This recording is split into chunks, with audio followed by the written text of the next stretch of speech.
الحمد لله الحمد لله وكفى والصلاة والسلام على من لا نبي بعده أما بعد فأعوذ بالله من الشيطان الرجيم بسم الله الرحمن الرحيم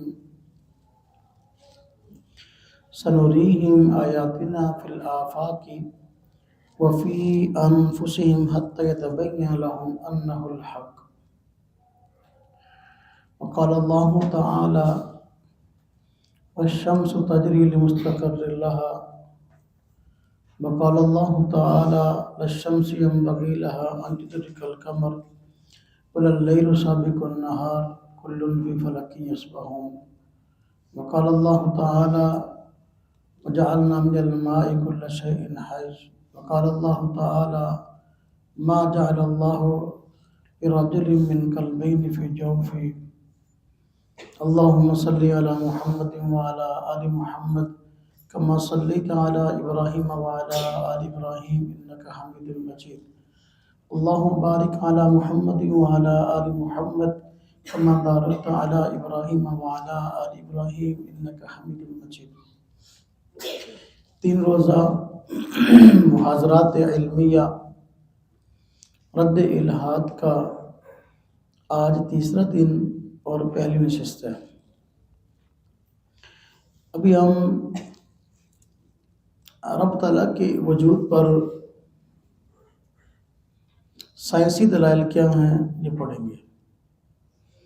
اس سے پہلے الحمدللہ ہم نے بہت سے عنوانات پر محاضرات پیش کیے ہیں، اس طرح کے الحاد کا پس منظر، الحاد کے وجود میں آنے کے اسباب اور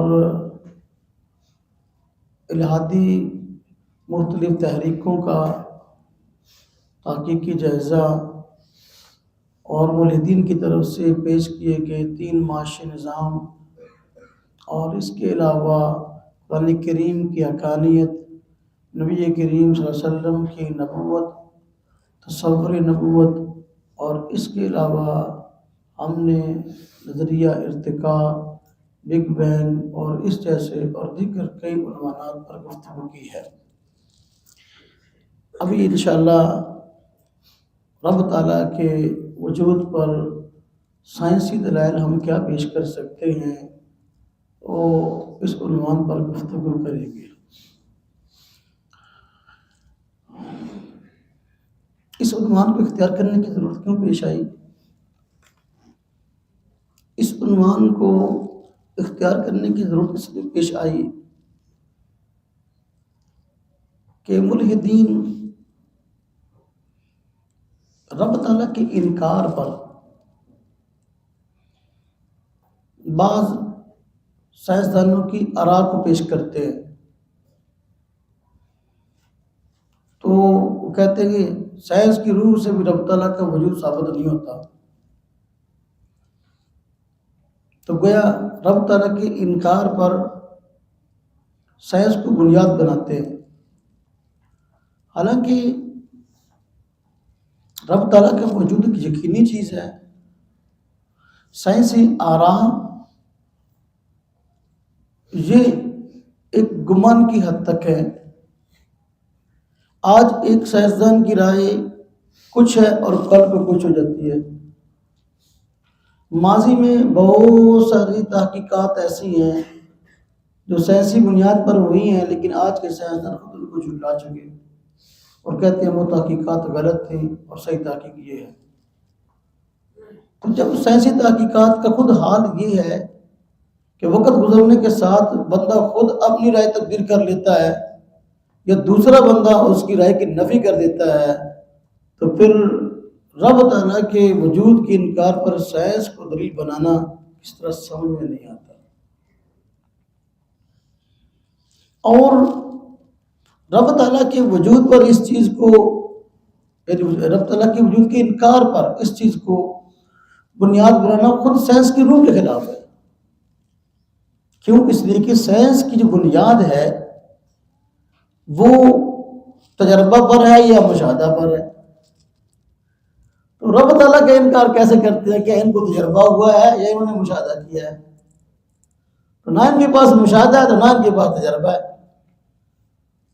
تو رب تعالیٰ کے وجود کا انکار یہ خود میں سمجھتا ہوں کہ خود سائنس کی روح کے خلاف ہے. باہر کے چونکہ ملک دین کہتے ہیں سیاسی ترقیاں بڑی ہو گئی لہذا مذہب کی ضرورت نہیں ہے تو خدا کی بھی ضرورت نہیں, یہ سب بکواسات ہیں. الحمدللہ اللہ تبارک تعالیٰ کا شکر ہے, کرم ہے, احسان ہے کہ اس نے ہمارا تعلق اسلام کے ساتھ جوڑا ہے, اور یہ وہ دین ہے جو تمام ادیان کا جامع ہے, اور یہ وہ دین ہے جو عالمگیر ہے, یہ وہ دین ہے جو زندگی کے ہر شعبے کے متعلق بنیادی معلومات فراہم کرتا ہے. سائنس کی رائے کبھی غلط ہوئی اور آئندہ بھی ہو سکتی ہے, لیکن اسلام کی بنیاد چونکہ وہی ہے اور وہی کی معلومات کبھی غلط نہیں ہوتی, بلکہ وقت گزرنے کے ساتھ ساتھ ان کی حقانیت سمجھ میں آ جاتی ہے. اور ہم یہ نہیں کہتے کہ سائنسدانوں کی ہر بات غلط ہے, یہ نہیں کہتے. یہ ضرور کہتے ہیں کہ گمان کی حد تک ان کی بات صحیح بھی ہو سکتی ہے, غلط بھی ہو سکتی ہے. اور جو قرآن و سنت میں تعلیمات میں ملی ہیں, اسلام نے دی ہیں, یہ کسی دور میں بھی نہ پرانی ہو سکتی ہیں اور نہ غلط ثابت ہو سکتی ہیں. زندگی کے دیگر شعبوں میں جس طرح اسلام نے رہنمائی فرمائی ہے, تو اگر بندہ بنظر انصاف دیکھے تو اسلام سائنس کا بھی مربی نظر آتا ہے. ماضی میں کوئی ایک سائنسدان نہیں جو مسلم گزرا ہو اور اس نے سیاسی تحقیقات پیش کی ہوں. درجنوں ایسے بڑے بڑے سائنسدان گزرے ہیں جو مسلمان تھے اور ان کی تحقیقات کو پوری دنیا نے سراہا. تو اسلام یہ سائنس کے مخالف نہیں ہے. یہاں تک پر مولدین کہتے ہیں کہ مذہب سائنس کے مخالف ہے. بھائی جو تمہارے ارد گرد مذہب کے نام سے مذاہب پائے جاتے ہیں, جو چند رسومات چند نظریات کا مجموعہ ہے اور سابقہ دیان کی محرف شدہ شکل ہے, وہ تو شاید کہ ایسا ہو, ان کے متعلق شاید ایسا تم کہہ سکتے ہو, تو کہو ہمیں سے کوئی اعتراض نہیں ہے. اسلام کے بارے میں ایسی رائے اگر تم رکھتے ہو تو تم نے اسلام کو پڑھا نہیں. تو اسلام سائنس کے مخالف نہیں ہے بلکہ سائنس کا استاد ہے, بلکہ سائنس اسلام یہ سائنس کا مربی ہے اور سائنسی تحقیقات کے لیے یہ بنیادیں فراہم کرتا ہے. اور سائنسدانوں کو آج اسلام کا شکر گزار ہونا چاہیے کہ الحمدللہ ہمیں ایسا مذہب دستیاب ہوا کہ جس نے ہمیں سائنسی بنیادیں فراہم کی ہیں. قرآن کریم یہ اسلام کی بنیاد ہے, اسلام کا دستور ہے. قرآن کریم میں اور نبی کریم صلی اللہ علیہ وسلم کے فرمان دونوں ہی وہی ہیں. ہم قرآن کو بھی وہی کہتے ہیں, مانتے ہیں, اور حدیث کو بھی وہی مانتے ہیں. قرآن ہے یا حدیث ہے, اس میں جو تحقیقات بیان کی گئی ہیں آج سائنس ان کو تسلیم کرنے پر مجبور ہے. اور نبی کریم صلی اللہ علیہ وسلم نے کسی کالج میں نہیں پڑھا, کسی یونیورسٹی میں نہیں پڑھا, اور دنیاوی علوم کسی شخص سے حاصل نہیں کیے. براہ راست نبی کریم صلی اللہ علیہ وسلم نے اللہ تبارک و تعالیٰ سے علوم کو لیا ہے. تو آج ہم رب تعالیٰ کے وجود پر, نبی کریم صلی اللہ علیہ وسلم کے نبوت کے اس بات پر, قرآن کے وحی الہی ہونے پر جہاں اور دیگر دلائل پیش کر سکتے ہیں, تو ہم دلائل میں سے ایک طرز یہ بھی مولدین کے سامنے پیش کر سکتے ہیں کہ بھائی جو سیاسی تحقیقات ہیں آج تمہارے سامنے انکشافات ہوئے بہت سارے سائنسی، قرآن کریم میں اللہ رب العزت نے صدیوں پہلے وہ انکشافات فرمائے ہوئے ہیں۔ اور یہی وجہ ہے کہ بہت سارے ملحد سائنسدانوں نے خود اس بات کا اعتراف بھی کیا ہے کہ آج یہ چیز جو ہمیں تحقیق ایک عرصے کے بعد تحقیق کے بعد یہ سامنے آئی ہے، قرآن کریم میں تو 100 سال پہلے بتا دی گئی۔ الحمدللہ اسلام یہ سائنس کے خلاف نہیں ہے، بلکہ سائنس کا استاد ہے اور سائنس کا مربی ہے۔ اس لیے ہم رب تعالیٰ کے وجود پر جہاں اور دلائل پیش کرتے ہیں تو ہم قرآن کریم سے جو ہے وہ سائنسی دلائل پیش کریں گے۔ مطلب یہ کہ جو علم سائنس ہے اس کی جو بنیادیں ہیں، اس کی جو تحقیق کا موضوع ہے، ہم دکھائیں گے کہ سائنس ایک عرصے کے بعد جس تحقیق پر پہنچی ہے تو قرآن کریم میں صدیوں پہلے اس بات کی وضاحت کر دی گئی۔ اور کئی غیر مسلم سائنسدانوں نے خود قرآن کریم سے رہنمائی دے کر سائنسی تحقیقات کی تو ان کے سامنے واقعی یہ انکشافات ہو گئے کہ بھائی قرآن کریم میں جو بات کہے گی بالکل سچ ہے، اور آج کی تحقیق ہے بھی یہی۔ اور کئی سائنسدان وقت گزرنے کے ساتھ ساتھ مسلمان بھی ہو رہے ہیں۔ تو رب تعالیٰ کے وجود پر سائنسی دلائل ابھی ہم پیش کریں گے کہ بھئی قرآن نے کیا کہا، نبی کریم صلی اللہ علیہ وسلم نے کیا فرمایا، اور آج کی سائنس اس کی تائید کس طرح کرتی نظر آ رہی ہے۔ اگر یہ ثابت ہو جائے کہ بھئی جو قرآن نے سائنسی معلومات فراہم کی، آج کی سائنس بھی اس کے ساتھ ہم آ گئے، تو یہ دلیل ہے اس بات کی کہ قرآن وحی الہی ہے اور اللہ تبارک و تعالیٰ کی ذات اقدس موجود ہے، اور قرآن اللہ کا کلام ہے۔ نبی کریم صلی اللہ علیہ وسلم اللہ کے نبی ہیں جو اس کلام کو لے کر آئے ہیں۔ دیکھیں مختلف دلائل پیش کرتے ہیں، جس طرح کہ صحیح بخاری میں روایت موجود ہے باب القدر کے اندر بھی اور بدء الخلق کے اندر بھی، کہ انسان جب ماں کے پیٹ میں ہوتا ہے اور مختلف مراحل اختیار کرتا ہے، جس طرح قرآن کریم میں بھی اس کی تحقیق ذکر کی گئی کہ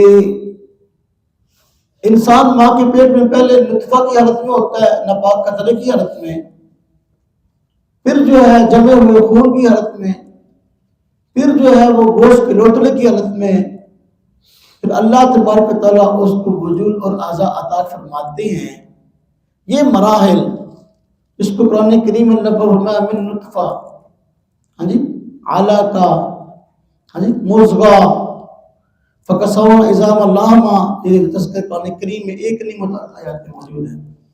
یہ جو مراحل ہیں قرآن کریم میں بیان ہوئے، نبی کریم صلی اللہ علیہ وسلم نے بخاری شریف میں فرمایا ہے، بخاری شریف کی روایت ہے کہ یہ جو مراحل ہیں ماں کے پیٹ میں انسان کے، یہ ہر مرحلہ 40 دن کا ہوتا ہے۔ کتنے دن کا ہوتا ہے؟ 40 دن کا۔ 40 دن نطفہ ہوتا ہے، 40 دن علقہ ہوتا ہے یعنی جمع ہوا خون ہوتا ہے، 40 دن جو ہے وہ مضغہ ہوتا ہے، پھر انسانی وجود جو ہے وہ اپنے ظہور پذیر ہوتا ہے۔ اللہ پاک اس کو جس طرح اعضاء عطا فرماتے ہیں اس طرح اعضاء دیتے ہیں۔ یہ 3 چلوں میں اس طرح ہوتا ہے۔ 3 چلے کتنے بن گئے؟ 40 دن، 4 ماہ کے بعد اس کے وجود کے اندر روح ڈالی جاتی ہے۔ اب نبی کریم صلی اللہ علیہ وسلم نے اس کی وضاحت فرما دی۔ قرآن ان مراحل کو ذکر کر رہا ہے اور نبی کریم صلی اللہ علیہ وسلم نے بتا دیا بھی ان مراحل سے گزرنے کے بعد جب بچہ 4 ماہ کا ہوتا ہے ماں کے پیٹ میں، تو اب اس کے اندر روح ڈالی جاتی ہے اور حیات کے اثرات آتے ہیں۔ تو یہ تحقیق جو قرآن کریم میں موجود ہے، مراحل، نطفہ، علقہ، مضغہ، انسان، اب اور یہ تحقیق جو حدیث میں موجود ہے کہ نبی کریم صلی اللہ علیہ وسلم شاہ فرمایا 4 ماہ کے بعد روح جسم میں ڈالی جاتی ہے، تو آج کی سائنس بھی اس بات کو تسلیم کرنے میں مجبور ہے کہ واقعی جو انسان کے پیدائش کے مراحل ہیں قرآن میں بیان ہوئے، واقعی پیٹ میں یہی مراحل ہوتے ہیں، اور یہ جو کہا گیا کہ 4 ماہ کے بعد روح ڈالی جاتی ہے، واقعی ایسا ہے کہ بدن انسانی میں ماں کے پیٹ میں 4 ماہ کے بعد روح ڈالی جاتی ہے۔ دیکھیں اب اس سے قرآن کا کلام الہی ہونا ثابت ہوا، اور نبی کریم صلی اللہ علیہ وسلم کا نبی ہونا ثابت ہوا، اور رب تعالیٰ کا وجود ثابت ہوا۔ رب تعالیٰ ہیں جنہوں نے اپنے علم کی بنیاد پر انسانوں کو یہ معلومات فراہم کی۔ نمبر 2، مرد اور عورت، اللہ رب العزت نے ان کی ضروریات رکھی ہیں۔ ضروریات میں شادی ہوتی ہے، دونوں کا ملاپ ہوتا ہے۔ تو دیکھیں جب انسان وجود میں آتا ہے تو کیا کسی ایک کی محنت سے نہیں، بلکہ دونوں کے لطف سے۔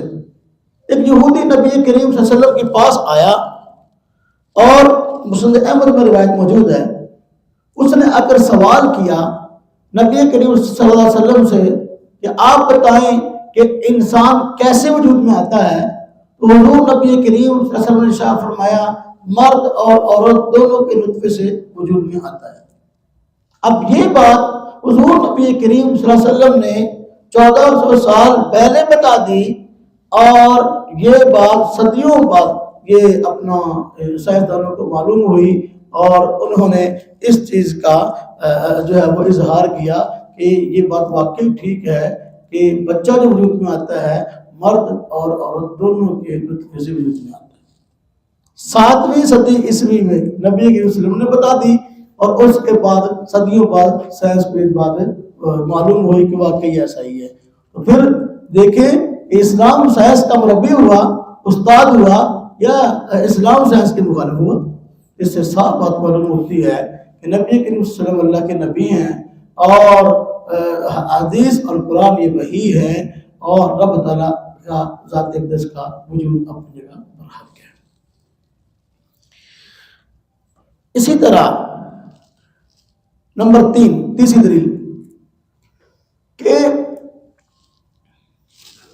قرآن کریم میں اللہ رب العزت نے انسان کی پیدائش کے جو مراحل ذکر کیے ہیں، تو وہاں اللہ پاک نے ساتھ یہ بھی ذکر فرمایا ہے کہ بچہ ماں کے پیٹ میں 3 اندھیروں کے اندر ہوتا ہے، فی ظلمات ثلاث، 3 اندھیروں میں ہوتا ہے۔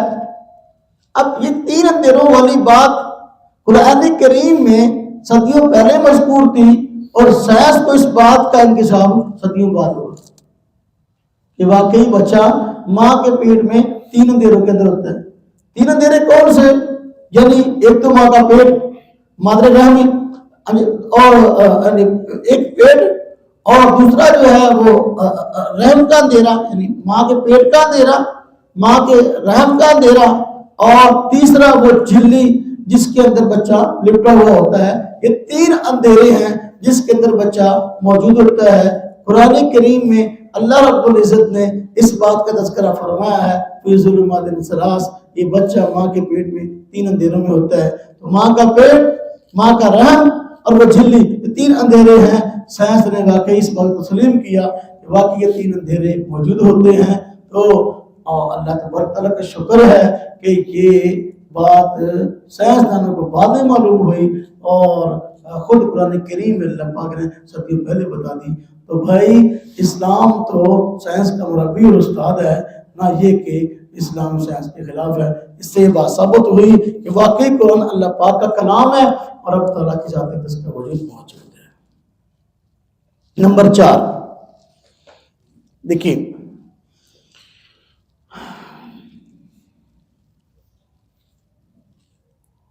سائنسدانوں نے 1948 کے اندر کوہ پیلومر پر نصب شدہ ایک دوربین سے معلوم کر کے یہ انکشاف کیا، یہ کائنات وقت گزرنے کے ساتھ ساتھ پھیل رہی ہے۔ یہ کائنات پھیل رہی ہے، سکڑ نہیں رہی بلکہ پھیل رہی ہے. کامل انکشاف کے 1948 میں. اب 1948 میں یہ انکشاف ہوا جبکہ قرآن کریم میں اللہ رب العزت نے یہ بات صدیوں پہلے بتا دی.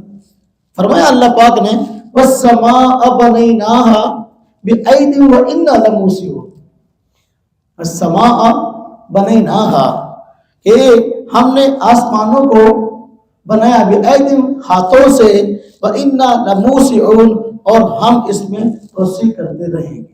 اب یہ دیکھیں جو بات صدیوں پہلے قرآن کریم میں آ گئی تو صدیوں بعد 1948 میں ان کو انکشاف ہوا کہ بھئی یہ کائنات پھیل رہی ہے. تو پھر بتائیں کہ اسلام اس سائنس کا مربی اور استاد ہوا یا اسلام جو ہے اسلام سائنس کے خلاف ہوا. اس سے بات واضح معلوم ہو گئی کہ واقعی قرآن کریم اللہ تعالیٰ کلام ہے اور رب تعالیٰ کا وجود برحق ہے اور نبی کریم صلی اللہ پاک کے نبی. اسی طرح دیکھیں یہ سورج جو ہے سورج یہ متحرک ہے یا جامد، یعنی سورج اپنی جگہ پر کھڑا ہے یا یہ حرکت کرتا ہے. سائنس نے ماضی کے اندر اس مسئلے میں بڑی ٹھوکریں کھائی ہیں، کبھی کوئی رائے کبھی کوئی رائے. تو باہر کیا یہ بعد میں ان کے سامنے انکشاف ہوا حتمی طور پر کہ سورج جو ہے واقعی متحرک ہے اور وہ حرکت کرتا ہے، اپنے محور کے گرد گھومتا ہے، جبکہ یہ ایک خاص سمت پر رواں ہے تو اس کا سفر ہوتا ہے. یہ چیز صدیوں بعد ان کے ہاں حتمی معلوم ہوئی، لیکن قرآن کریم میں دو ٹوک الفاظ کے اندر اللہ رب العزت نے پہلے ہی ارشاد فرما دیا وَالشَّمْسُ تَجْرِي لِمُسْتَقَرٍّ لَهَا. وَالشَّمْسُ تَجْرِي لِمُسْتَقَرٍّ لَهَا کہ سورج اپنی منزل کی طرف وہاں پہ سفر ہے. تو پھر کیا اسلام سائنس کے مخالف ہوا یا سائنس کا استاد ہے، سائنس کا مربی ہے؟ ثابت ہوئی یہ بات کہ واقعی قرآن کلام الہی ہے، رب تعالیٰ کا وجود برحق ہے اور نبی کریم صلی اللہ پاک کے نبی ہے. ہاں جی. اسی طرح آج جو دنیا میں خاص طور پہ یورپ میں جو عجائب گھر بنے ہوئے ہیں ان عجائب گھروں کے اندر صدیوں پہلے کے جانوروں کے کچھ ڈھانچے پڑے ہوئے ہیں. وہ کہتے ہیں عجائب گھر والے کہ یہ وہ جانور ہیں جو ماضی میں یہاں زمین پر آباد تھے لیکن اب یہ ختم ہو گئے، اب ان کی نسل باقی نہیں رہی تو یہ ان کے ڈھانچے ہیں پڑے ہوئے. صدیوں پہلے یہ موجود تھے لیکن وقت گزرنے کے ساتھ ساتھ یہ ختم ہو گئے. اب یہ چیز جو ہے یہ نظریہ بڑے بڑے ڈھانچے پڑے ہیں، بعض جانور بہت بڑی بڑی کہہ لیں کہ جسامت کے معلوم ہوتے ہیں تو ان کی ہڈیاں اور ڈھانچے وہاں پڑے ہوئے ہیں. تو کہتے ہیں کہ وجہ کیا ہے؟ کہتے ہیں اب وجہ یہ بیان کرتے ہیں کہ جی یا تو ایسا ہوا کہ شکاریوں نے ان جانوروں کو اتنا شکار کیا کہ نسل ختم ہو گئی، یا آفتیں آئیں زلزلے آئے جانور مر گئے، یا وجہ یہ پیش آئی کہ سیلاب آئے تو اس کی دو میں بہہ گئی نسل ختم ہو گئی. مختلف وجوہات ہیں کہ ماضی کے اندر بہت ساری جانوروں کی انواع ایسی تھیں جو اب موجود نہیں، نسل ختم ہو گئی. بطور آثار قدیمہ کے ڈھانچے عجائب گھروں میں پڑے ہیں. ہم کہتے ہیں اگر تمہاری یہ تحقیق ہے ماضی کے متعلق، اب تمہیں اس بات کا انکشاف ہوا ہے قرآن کریم میں تو اللہ پاک نے خود فرمایا ہے، اس بات کی وضاحت کی ہے کہ بھئی جن چیزوں کی ضرورت جو ہے جس وقت ہوتی ہے وہ چیزیں باقی رہتی ہیں اور جب ضرورت ختم ہو جاتی ہے تو اللہ تبارک و تعالیٰ اس کو ختم ہونا. دیکھیں اللہ پاک فرماتے ہیں سورہ رعد میں آیت نمبر 17 ہے، فرمایا وَأَمَّا مَا يَنْفَعُ النَّاسَ فَيَمْكُثُ فِي الْأَرْضِ. جو چیزیں لوگوں کے نفع کی ہیں تو وہ زمین میں باقی رہتی ہیں. كَذَلِكَ يَضْرِبُ اللَّهُ الْأَمْثَالَ. اللہ پاک اسی طرح مثالوں سے بات کو واضح فرماتے ہیں. دیکھیں جو انکشاف سائنس کو صدیوں بعد ہوا، قرآن کریم میں اللہ رب العزت نے اس بات کو صدیوں پہلے ذکر فرما دیا. تو یہ اس بات کا ثبوت ہے قرآن کریم واقعی اللہ کا کلام ہے، رب تعالیٰ کا وجود برحق ہے، اور حضور نبی کریم صلی اللہ علیہ وسلم اللہ پاک کے نبی ہے۔ نمبر 7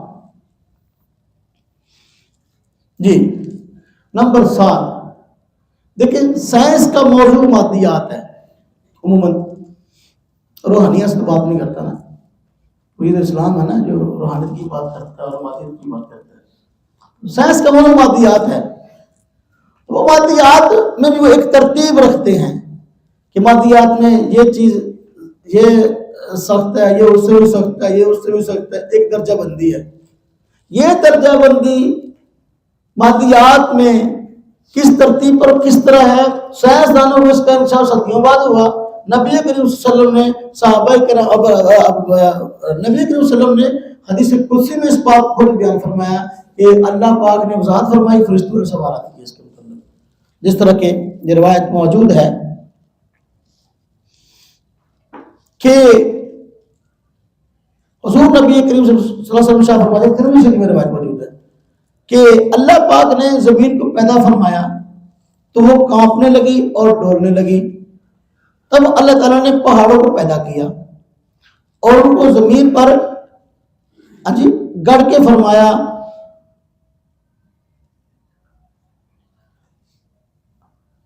کیا زمین کو اللہ پاک نے پیدا کیا تو وہ ہچکولے کھاتی تھی، اس کو ہم بعد میں ذکر کرتے ہیں اس چیز کو الگ عنوان سے، وہ ہچکولے کھاتی تھی۔ تو پھر اللہ پاک نے پہاڑوں کو گاڑ دیا تو زمین ہچکولے کھانا بند ہو گئی۔ یعنی پہلے ایسا تھا کہ زمین پر زندگی گزارنا نہ مشکل تھا، وہ جب بندہ کشتی میں کھڑا ہو، کشتی ہچکولے کھا رہی تو اس میں ٹھہر سکتا ہے۔ اللہ پاک نے پہاڑوں کو کاٹ دیا، اس کی وہ حرکت وہ بند ہو گئی۔ بات یاد رکھیں، ہم یہ نہیں کہتے، اسلام یہ نہیں کہتا کہ زمین ساکت ہے، حرکت محوری اپنی جگہ پر موجود ہے جو سائنس کہتی ہے۔ وہ حرکت بند ہوئی جس کی وجہ سے زمین پر رہنا مشکل تھا، وہ ہچکولے کھاتی تھی، وہ بند ہوئی، حرکت محوری بند نہیں ہوئی۔ تو پہاڑوں کو گاڑا، اب اس پر زندگی گزارنا مشکل آسان ہو گیا۔ کہتے ہیں ملائکہ نے پہاڑوں کی شدت اور صلابت پر تعجب کیا اور کہنے لگے، اے پروردگار، تیری مخلوق میں کوئی چیز پہاڑوں سے بھی زیادہ سخت ہے؟ اللہ فرمایا، ہاں، وہ لوہا ہے۔ اس پر پھر ملائکہ نے سوال کیا، اے پروردگار، تیری مخلوق میں لوہے سے بڑھ کر بھی کوئی اور چیز سخت ہے؟ فرمایا، ہاں، آگ۔ پھر فرشتوں نے عرض کیا، اور آگ سے سخت بھی کوئی چیز ہے؟ ارشاد فرمایا، ہاں، پانی، ہاں، پانی۔ پھر عرض کیا، اور پانی سے بھی سخت کوئی اور چیز ہے؟ فرمایا، ہاں، اولاد آدم، جو دائیں ہاتھ سے اس طرح چھپا کر صدقہ دے کہ بائیں کو خبر نہ ہو۔ اب دیکھیں، سائنس کا موضوع مادیات ہے، تاکہ کون سی چیز کس نوعیت کی ہے۔ تو حدیث پاک میں 1400 سال پہلے اس بات کی وضاحت کر دی گئی، آج سائنس مادیات پر تحقیق کر کے اس نتیجے پر پہنچی ہے جو نتیجہ اس حدیث میں ذکر کیا گیا ہے۔ تو یہ اس بات کا واضح ثبوت ہے کہ واقعی قرآن اور حدیث وہی ہے، اللہ تبارک تعالیٰ کا وجود اپنی جگہ پر حق ہے، نبی کریم صلی اللہ علیہ وسلم یہ اللہ تبارک تعالیٰ کے نبی ہے۔ نمبر 8 دیکھیں، میں کہتا ہوں یہ بہت بڑی بے انصافی ہے اگر بندہ کہے کہ ہاں بھائی اسلام دور جدید کا جدید مذہب نہیں ہے۔ وہ بھائی اسلام تو وہ مذہب ہے جس کا پہلا پیغام ہی وہ سائنسی علوم پر مبنی ہے، سائنسی تحقیق پر مبنی ہے، اور اسلام وہ مذہب ہے کہ جس کا پہلا پیغام ہی علم کا درس ہے، جس میں علم کی باتیں ہیں۔ تو جہالت کہیں اور چلی پھرتی ہوگی۔ جو نبی صلی اللہ علیہ وسلم پر پہلی وحی نازل ہوئی سورہ علق کی آیات، آپ اس کو پڑھیں، کیا ہے؟ اقرا بسم ربک الذی خلق، پڑھیے آپ نے اس پروردگار کے نام سے جس نے پیدا کیا۔ دیکھیں، اب دیکھیں آگے فرمایا خلق الانسان من علق، یہ دیکھیں پیدا کیا اللہ پاک نے انسان کو جمے ہوئے خون سے۔ یہ ہے آج سائنسی تحقیق کی بات پیش کر رہی، پہلی وحی یہ بتا رہی ہے کہ بھئی انسان کی حقیقت یہ ہے، سائنسی معلومات مبنی ہے پہلی وحی ہے کیونکہ نبی کریم صلی اللہ علیہ وسلم پر سب سے پہلے وحی نازل ہوئی کون سی آیات تھی؟ سورہ علق کی. یہ پہلی وحی ہے جس میں وہ تحقیقات موجود ہیں جس تک سائنس آج پہنچ نہیں آئی ہے. خلق الانسان من علق. اور اقرا ربک الاکرم، پڑھیے اپنے اس پروردگار کے نام سے جو بڑی معزز ذات ہے. الذی علم بالقلم، یہ علم آ گیا. اسلام تو بعد تعلیم کی کرتا ہے. مسلمان جدید تعلیم کے خلاف خطہ خلاف ہے. الذی علم بالقلم، جس نے سکھایا انسان کو قلم کے ذریعے. علم الانسان ما لم یعلم، ہاں جی، تو سکھایا انسان کو وہ جو وہ جانتا نہیں تھا. اب یہ پہلی وحی ہے جو علم کا پیغام ہے، جو سائنس کا پیغام ہے، جو الہیات کا پیغام ہے، جو خلاقیات کا پیغام ہے. تو کیسے تم کہتے ہو کہ بھائی یہ مذہب جو ہے وہ سائنس کے خلاف ہے؟ اسلام وہ مذہب ہے جو سائنس کا مربی اور استاد ہے. اور یہ آیات بتاتی ہیں واقعی قرآن اللہ تبارک تعالیٰ کا کلام ہے، وحی الہی ہے، اور اللہ تبارک تعالیٰ کا وجود برحق ہے. نبی کریم صلی اللہ علیہ وسلم کے نبی ہے. 9ویں دن دیکھیں کتنی بھی سائنسی تحقیقات مزید کیوں نہ ہو جائے، ہم کہتے ہیں آئے دن بھی ہونی چاہیے، کتنی بھی ہو جائے، تو اللہ تبارک تعالیٰ نے پہلے اس کی اطلاع فرمائی ہے. پہلے اطلاع دے دی کہ بھائی یہ کائنات کی تحقیقات مستقبل میں لوگوں کے سامنے کھل کے سامنے آنے والی انکشافات ہونے والے ہیں. اللہ پاک نے پہلے اطلاع دے دی کہ کائنات کے متعلق طرح طرح کے انکشافات مستقبل میں ہونے والے ہیں، اور انسان کے اپنے وجود پر طرح طرح کے ہاں جی وہ جو تحقیقات طرح طرح کی وہ مستقبل میں ہونے والی ہیں، انکشافات ہونے والے ہیں. اللہ پاک نے پہلے اطلاع دے دی. تو حیران تو اس کو ہونا چاہیے جس کو پتہ نہ ہو. الحمدللہ ہمیں پتہ ہے مستقبل میں یہ ہونے والا ہے. بس دیکھیں قرآن کریم کی آیت ہے حامیم سجدہ کی آیت نمبر 53 ہے. فرمایا سنریہم آیاتنا فی الآفاق، ان قریب ہم دکھائیں گے ان کو اپنی قدرت کی نشانیاں کائنات کے کونے کونے میں، وفی انفسہم، کے اپنی ذات میں، حتی یتبین لہم انہ الحق، جہاں تک کہ ان کے سامنے یہ بات واضح ہو جائے گی کہ واقعی یہ برحق ہے. جب دیکھیں کہ مستقبل کی تحقیقات کیا ہوں گی، اللہ پاک نے خود بتا دیا کہ مستقبل میں سارے انکشافات ہونے والے ہیں. یہ سائنس کی بنیادیں یہاں موجود ہیں. آج کہتے نہیں وہ فنگر پرنٹ وفی انفس، قرآن پاک نے کہہ دیا وفی انفس، مستقبل میں بھائی ان کی انسان کی اپنی ذات پر ایسی تحقیقات ہونے والی ہیں کہ جو اب ان کے سامنے نہیں ہے، لیکن انکشافات اس کے مستقبل میں ہونے والے ہیں. اللہ پاک نے بنیادیں فراہم کر دی. اللہ پاک تو پوروں کی قسمیں کھاتا ہے نا، ہاں جی پورے، اور اپنا اللہ پاک میں نے پورے پورے بنائے ہیں. تو اب دیکھیں آج جو فنگر پرنٹ ہے کہتے یہ لگاؤ تو ہاں جی بندہ، ہر بندے کے فنگر پرنٹ اس سے نہیں ملتے. یہ کیا عجیب جو ہے سائنس نے محنت کی ہے، تو وہ یہاں تو قرآن نے فراہم کی ہے. کہتے ہیں مستقبل میں یہ ہوگا، فنگر پرنٹ کا بھی کسی نے حل نکال لیا ہے. مستقبل میں جو ہے نا وہ زبان لگانی پڑے گی بایو میٹرک کے لیے. کیا لگانی پڑے گی؟ زبان لگانی پڑے گی. ہم کہتے ہیں کوئی مسئلہ نہیں ہے، زبان لگائیں یا پاؤں لگائیں یا ہاتھ لگائیں. قرآن کریم میں اللہ پاک نے مستقبل کے اعتبار سے خبریں دے دی ہیں، بہت کچھ ہونے والا ہے، بہت کچھ ہونے والا ہے. ہاں جی موبائل آ گئے تو پھر کیا ہوا؟ قرآن نے اس سے اگلی بات کی ہے، قرآن نے اس سے اگلی بات کی ہے. فرمایا وَتُكَلِّمُنَا أَيْدِيهِمْ وَتَشْهَدُ أَرْجُلُهُمْ، وہ تجھے قانون لا کے تاں بول دیا یہ ہاتھ بولن گے، ہاتھ. وَتُكَلِّمُنَا أَيْدِيهِمْ وَتَشْهَدُ أَرْجُلُهُمْ، یہ لتاں بولن گیا. خالے سائنسدان تک نہیں پہنچے نا، قرآن اس سے اگلی بات کرے. تو اسلام یہ سائنس کا مربی ہے، اسلام یہ سائنس کا استاد ہے، اور قرآن واقعی اسے ثابت ہوا وہی الہی ہے، اور اللہ تعالیٰ کا ولید برحق ہے. نبی کریم صلی اللہ علیہ وسلم اللہ کے سچے پیغمبر. دیکھیں نمبر 10 کل ہی میں تو رکھی تھا اس کا کہ اللہ پاک نے ایک بطور اصول کے بعد قرآن کریم میں ذکر فرمائی ہے کہ جس چیز میں بھی زندگی ہے تو ہر زندہ چیز اللہ پاک نے پانی سے پیدا کی ہے. قرآن کریم میں ارشاد ہے وَجَعَلْنَا مِنَ الْمَاءِ كُلَّ شَيْءٍ حَيٍّ کہ ہم نے بنائی ہے پانی سے ہر زندہ چیز. اب یہ بطور اصول کے اللہ پاک نے ایک چیز ذکر فرما دی. آج کی سائنس میں یہی کہتی ہے جو چیز بھی زندہ ہے جس میں زندگی کے آثار ہیں بھائی وہ پانی سے پیدا ہوتی ہے. ہم کہتے ہیں کہ قرآنی اصول ہے اسے آگے نکل کے دکھاؤ کوئی ایسی چیز جس میں زندگی کے آثار ہوں پانی سے پیدا نہ ہوئی ہو تو مثال دے کے دکھا دو. قرآن کریم تو دو ٹوک باتیں کرتا ہے, سائنس کی بنیادیں فراہم کرتا ہے. تم تحقیق کے بعد آج اس نتیجے پر پہنچے تمہیں انکشاف ہوا کہ ہر زندہ چیز پانی سے پیدا ہوتی ہے, جبکہ قرآن کریم میں اللہ پاک صدیوں پہلے یہ بات ارشاد فرما دی.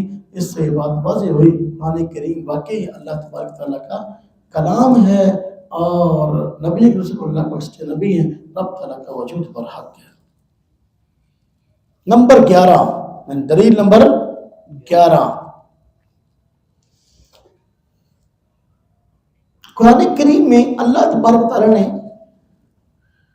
بتایا ہے کہ یہ آسمان جو ہمارے اوپر موجود ہے وجود میں آنے سے پہلے یہ دھوئیں کی شکل میں تھا. کیا تھا؟ گیسوں کی شکل میں تھا, دھوئیں کی شکل میں تھا. پھر آسمان وجود میں آیا, پہلے دھواں تھا. یہاں قرآن کریم میں ذکر کیا گیا. چنانچہ سورہ فصلت ہے تو 9 سے 11 نمبر آیت تک یہ تفصیل موجود ہے. فرمایا ثم استوى الى السماء وهي دخان. اللہ پاک متوجہ ہوئے آسمان کی طرف جس وقت کے وہ دھوئیں کی حالت میں تھا, گیسوں کی حالت میں تھا.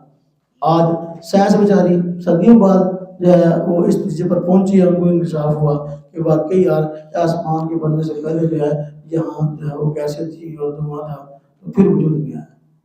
تو پھر اسلام سائنس کا استاد ہوا, مربی ہوا, یا اسلام جو ہے سائنس کا دشمن ہوا, فیصلہ خود فرما لیں. اس سے بات سامنے آئی واقعی جو ہے قرآن کریم اللہ پاک کا کلام ہے, رب تعالیٰ کا وجود پر حق ہے, تو حضور نبی کریم صلی اللہ علیہ وسلم پاک کے نبی.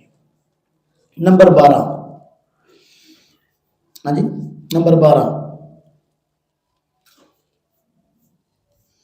اللہ پاک نے قرآن کریم کے اندر قیامت کی خبر دی ہے. قیامت واقع ہونے والی ہے. بتلایا ہے قیامت کو جو ہے جب قیامت واقع ہوگی تو سارا نظام درم برم ہوگا اور یہ سورج بھی چاند بھی یہ ہر چیز تباہ ہو جائے گی. تو اب یہ صدیوں پہلے بات فرمائے گی. اذا الشمس کورت.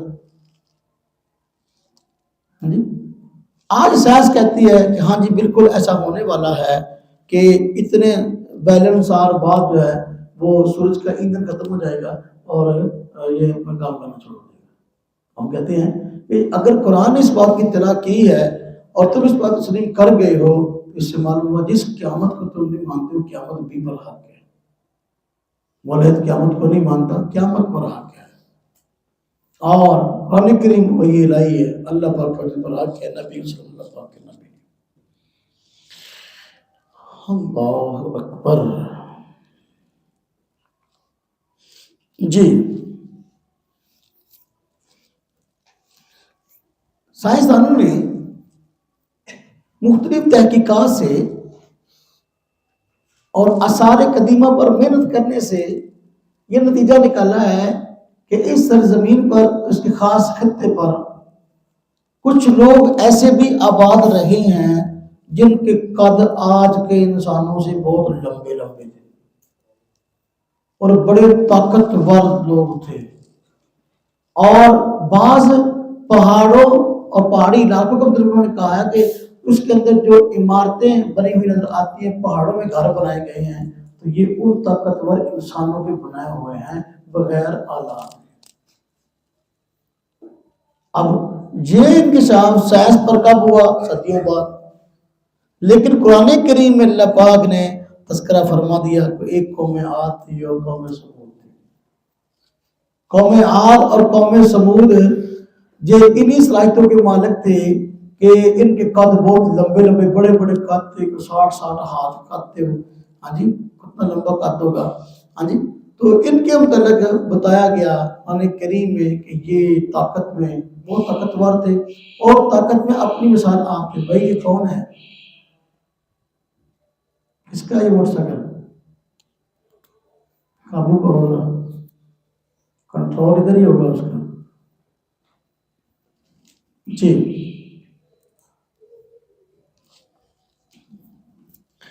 تو اللہ پاک نے فرمایا قوم عاد تذکرہ کرتے ہوئے الم ترى كيف فعل ربك بعاد ارم ذات العماد، ہاں جی التي لم يخلق مثلها في البلاد.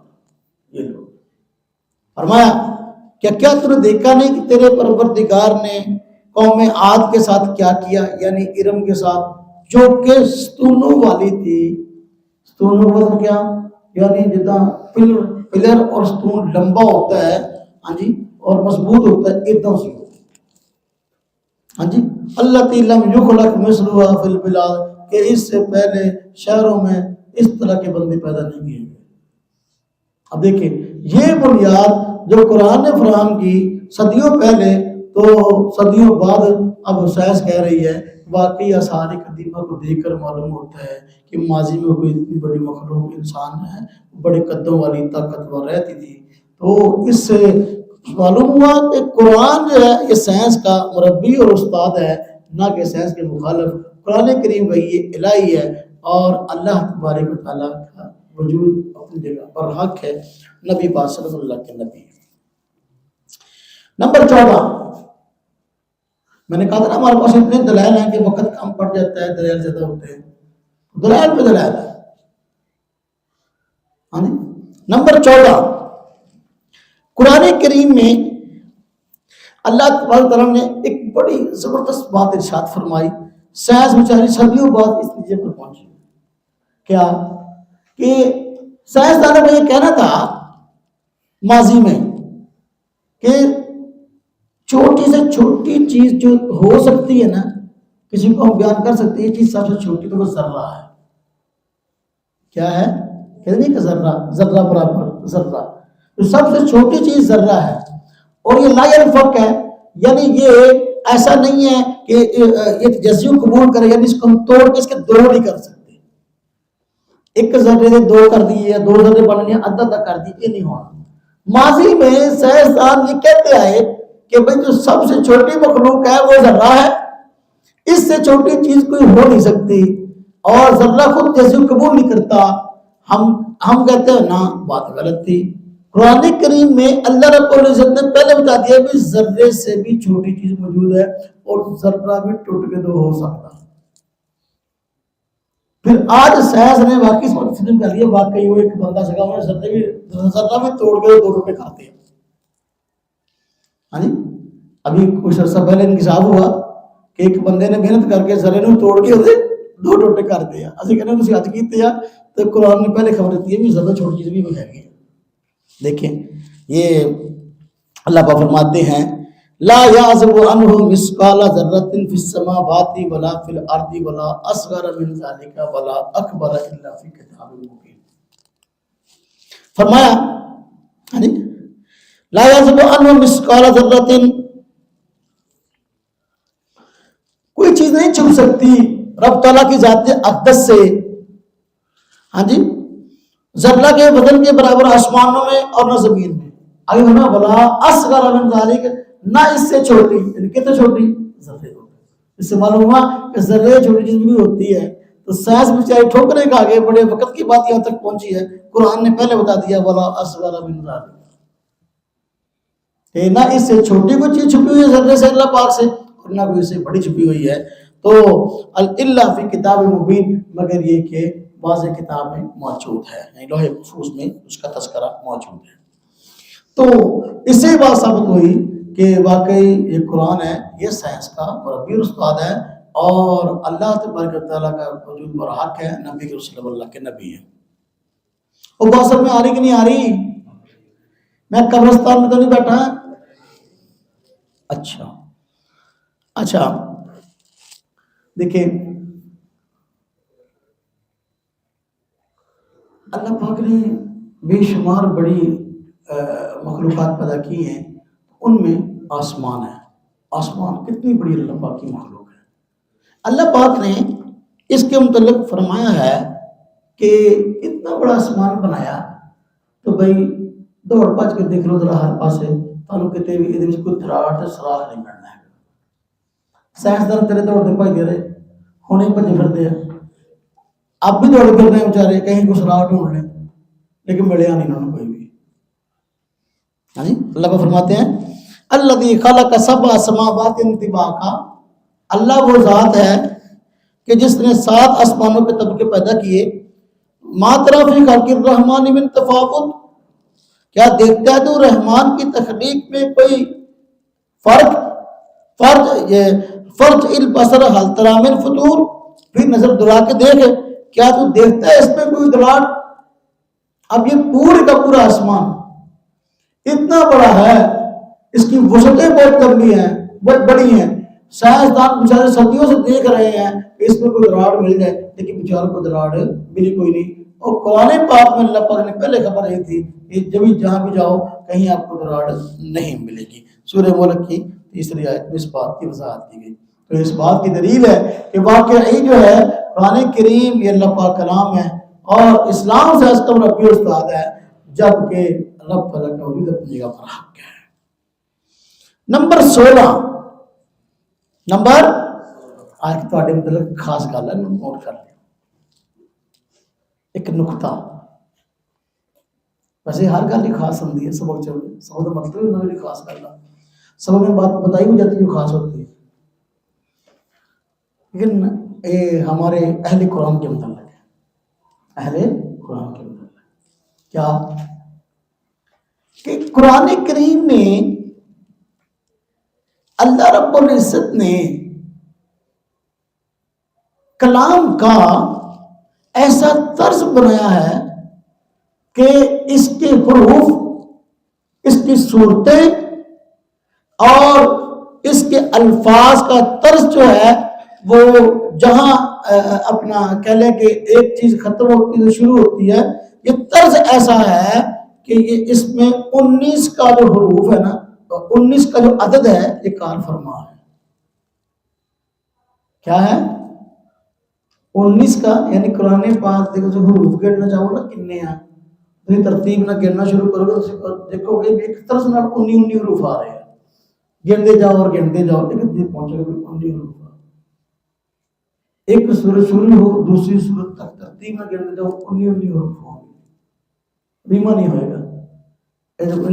الگ الگ حرف کر کے نا گنتے جاؤ, ایک سائڈ پہ 19 حرف رکھتے جاؤ, کمپیوٹر پہ یہ حساب لگا لو تو پوری صورت ختم ہو جائے گی. تو 19 پر سارے حروف تقسیم ہو جائیں گے. ایک صورت ختم ہوگی دوسری شروع ہوگی. ہر صورت کی ترتیب یہ ہے کہ اس میں 19 کا عدد کار فرما ہے. یعنی ایک گویا کہ قرآن کریم نو محفوظ کرنے کا ایک کوڈ ہے. کوئی بندہ جتنا چاہے زور لگا لے قرآن میں تعریف نہیں کر سکتا. جب کرے گا کمی زیادتی وہ 19 کا کوڈ باقی رہے گا. ڈاکٹر راشد خلیفہ انہوں نے خاص طور پہ قرآن کریم کے حروف کو اس ترتیب سے جب شمار کرنا شروع کیا تو اس نتیجے پر پہنچے کہتے کہ باقی پورے قرآن کریم میں یہ 19 کا کوڈ جو ہے وہ معلوم ہوتا ہے اور یہ ایک خاص حکمت کے تحت داخل کیا گیا ہے. اور یہ 11 12 13 14 15 16 کیا ریاضیہ کیا میتھ تھا. کیا ہے بات تو ہم نے سائنس کی کرنی ہے نا, تو یہ میتھ ہے. وہ جو سائنس کے عنوانات میں سے ایک میتھ ہے. تو اللہ رب العزت نے پورے قرآن کریم کو اس میتھ کی ترتیب پر رکھا ہے. تو اس سے تو یہ بڑی صاف واضح دلیل معلوم ہوگی قرآن پاک اللہ پاک کا کلام ہے اور نبی کریم صلی اللہ علیہ وسلم اللہ پاک کے نبی ہیں. رب تعالیٰ کا وجود برا کے پورے قرآن کریم کے اندر آپ دیکھیں تو ایک 19 کا جو حروف ہے 19 کا جو عدد ہے ایک خاص ترتیب سے آتا ہے. کوئی بندہ قرآن کریم کے اندر کمی قرآن کریم کے اندر زیادتی کرنا چاہے گا تو اس کی کمی زیادتی پکڑی جائے گی. ہاں جی، اور اللہ پاک نے پہلے ہی دستا ابھی تسی کچھ نہیں کر سکتے، رد و بدل نہیں کر سکتے.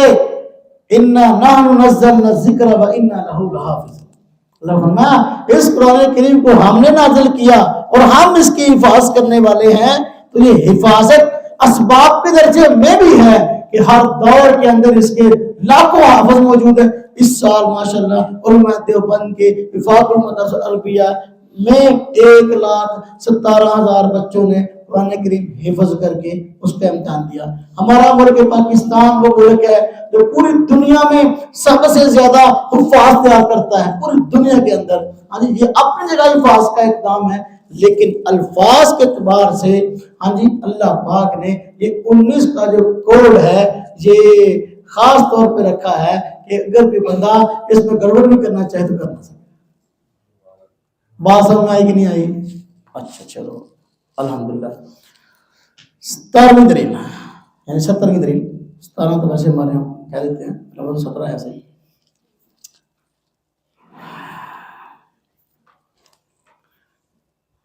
آج کل بیچاری خواتین جب ڈلیوری کے کے معاملات میں ہوتی ہیں نا تو اس پر تحقیقات ہو رہی ہیں کہ ان بیچاروں کو کون سی ایسی خوراک دی جائے کہ ان کو اس وقت سکون ملے اور پریشانی کم ہو، چونکہ بڑی تکلیف ہوتی ہے اس معاملے میں اس وقت جو ہے. تو جب خاص طور پہ بچے کی پیدائش ہو جاتی ہے اس وقت جو تکلیف کا سامنا ہوتا ہے اس کو کہتے ہیں کون سی ایسی دوائیاں، کون سی ایسی چیز ہے جو بڑی افاقہ دے اور استعمال کرے. تو اس پہ تحقیقات ہو رہی ہیں. تو ایک نتیجے پر پہنچے ہیں اطباء، کہتے ہیں کہ اس حالت کے اندر اگر عورت کو کھانے کے لیے کھجور دی جائے تو اس کے لیے بڑی مفید ہے. اس میں اس کے جو معاملات ہیں نفاس وغیرہ کے اور تکلیف کے، اس میں اس کو افاقہ ہوگا اور تکلیف کو جھیلنے میں آسانی ہوگی. تو یہ آج ہے کہ اطباء اس نتیجے پر پہنچے ہیں، جبکہ قرآن کریم میں اللہ رب العزت نے سورہ مریم کے واقعے کے اندر اس بات کو پھر طرف فرما دیا. جب اماں مریم جو ہے اللہ پاک نے ان کو جو ہے وہ حکم دیا کہ آپ فلاں جگہ تشریف لے جائیں. ہاں جی، اور عیسیٰ علیہ السلام کی پیدائش کا وقت آیا تو اس وقت دیکھا کہ کھجور کا درخت تھا اور تھا بھی وہ بے پھل. ہاں جی، تو اللہ پاک نے اس میں پھل پیدا فرما دیے. یہ تو حضرت مریم کی کرامت ہے نا کہ جب وہ چھوٹی تھی حضرت زکریا کی پرورش میں تھی تو اس وقت بے موسم میں پھل ان کو ملتے تھے. حضرت زکریا پوچھے تھے کہاں سے آئے تو فرماتے اللہ پاک کی جانب سے. تو جب یہ ڈلیوری کا مسئلہ ہوا سیدنا عیسیٰ علیہ السلام نے دنیا میں آنا تھا تو اس وقت تکلیف تھی. تو اللہ پاک نے ہاں جی ایسی جگہ مریم کو پہنچایا جہاں کھجور کا درخت تھا اور اپنا موسم بھی نہیں تھا کھجور کا، وہاں کھجوریں پیدا فرما دی. حضرت مریم کو فرمایا وَهُزِّي إِلَيْكِ بِجِذْعِ النَّخْلَةِ تُسَاقِطْ عَلَيْكِ رُطَبًا جَنِيًّا. کیا فرمایا؟ ہاں جی وَهُزِّي إِلَيْكِ، اپنی طرف ذرا اس کو کھینچ ہاں جی کھجور کے اس خوشے کو ہاں جی تو گریں گی آپ کے اوپر تر و تازہ کھجوریں. یہ کھجوریں حضرت مریم نے استعمال کی تھی اس ڈلیوری کے موقع پر. تو یہ بتا دیا گیا کہ واقعی بھائی اسلام نے تو صدیوں پہلے بتا دیا وہ یہ چیز تھے تورات میں بھی ہے نہیں، انجیل میں بھی ہے نہیں. ہاں جی عیسیٰ علیہ السلام کو ماننے کا دعویٰ کرنے والے 4 انجیلیں جو ہے نا وہ نہیں پھرتے ہیں نا، تو 4 انجیلوں میں یہ بات نہیں ہے لیکن ہمارے قرآن میں موجود ہے کہ حضرت مریم نے کون سا پھل کھایا اس وقت اللہ پاک نے کس کی تربیت. تو بھائی صدیوں پہلے قرآن نے بتا دیا کہ اس حالت کے اندر عورت کے لیے جو چیز مفید ثابت ہوتی ہے وہ کھجور ہے. تو آج صدیوں بعد یہ بات ان کو معلوم ہوئی ہے، قرآن کریم صدیوں پہلے بتا دی گئی. تو یہ اس بات کا ثبوت ہے قرآن کریم واقعی وحی الہی ہے اور اللہ پاک کا وجود اور حق ہے. نبی کریم صلی اللہ علیہ وسلم اللہ پاک کے نبی ہے. کتنی دلیلیں ہو گئی؟ 17. 18ویں دلیل ہاں جی کھجور کے متعلق ایک بات اور بھی ہے کہ نبی کریم صلی اللہ علیہ وسلم نے فرمایا کہ جو کھجور ہے یہ زہر کے اثر کو کم کرتی ہے۔ پوچھا نبی زہر کون سی چیز ہے جو زہر کے اثر کو کم کرے؟ تو حضور نبی کریم صلی اللہ علیہ وسلم نے فرمایا کہ کھجور ہے جو زہر کے اثر کو کم کرتی ہے۔ وقت گزرنے کے ساتھ ساتھ آج یہ بات تحقیق میں آئی کہ واقعی یہ کھجور ایسی ہے، اس میں صلاحیت ہے جس کو زہر کا مسئلہ ہے تو وہ کھجور کو استعمال کرتے اس کو۔ تو پھر اسلام سائنس کا مربی اور استاد ہوا۔ قرآن کریم میں 19ویں دلیل، ہاں جی ایک ڈبل لکھی گئی، چلو کوئی نہیں۔ قرآن کریم میں اللہ پاک نے انجیر کی اور زیتون کی قسم کھائی ہے، والتین والزیتون، ہے نا جی، قسم کھائی ہے۔ اس سے معلوم ہوا کہ یہ انجیر بھی کوئی معزز چیز ہے اور زیتون بھی معزز چیز ہے، دونوں چیزیں کیا ہیں؟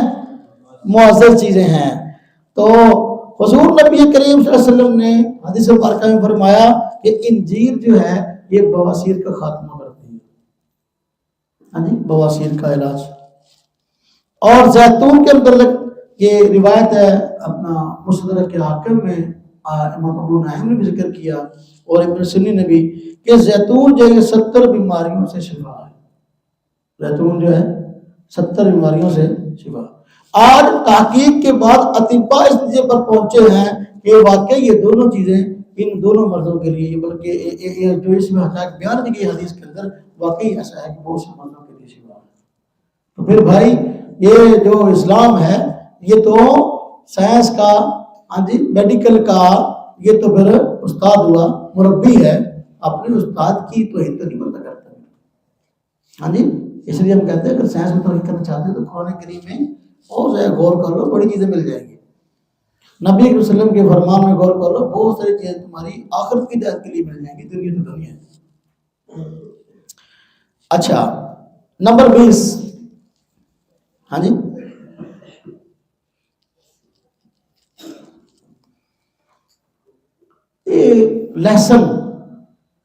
لہسن کے متعلق جو ہے سائنسدان کہتے ہیں کہ یہ اپنا آج میڈیکل کے لوگ کہتے ہیں کہ اپنا یہ بلڈ پریشر کو روکتا ہے اور کئی بیماریوں سے علاج ہے کہ لہسن کھا لیا کرو، ہاں جی لہسن کھا لیا کرو، یہ تحقیق سامنے آئی تھی۔ لیکن اسلام نے اس سے منع فرمایا ہے، یہ کچا پیاز کھانا، لہسن کھانا، یہ بدبو کر کے فرشتوں کو نفرت ہوتی ہے اس سے۔ اچھا پہلے انہوں نے یہ بات کی لیکن اب خود کئی میڈیکل کے لوگوں نے واقعی اس بات کی وضاحت کر دی کہ یہ ایک طفلانہ خیال تھا، اصل چیز ادرک ہے۔ اصل چیز کیا ہے؟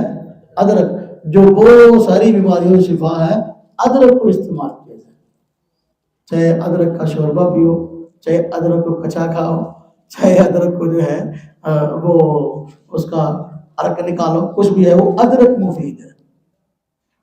تو اب میڈیکل والے لوگ لہسن سے ادرک کی طرف آئے، اور قرآن کریم میں اللہ پاک نے بتایا ہے کہ بھائی وہ جنت کی نعمتوں کا تذکرہ فرمایا نا، تو جن برتنوں میں مشروبات دیے جائیں گے، جن پیالوں میں، تو اس میں ادرک کی خوشبو ہوگی۔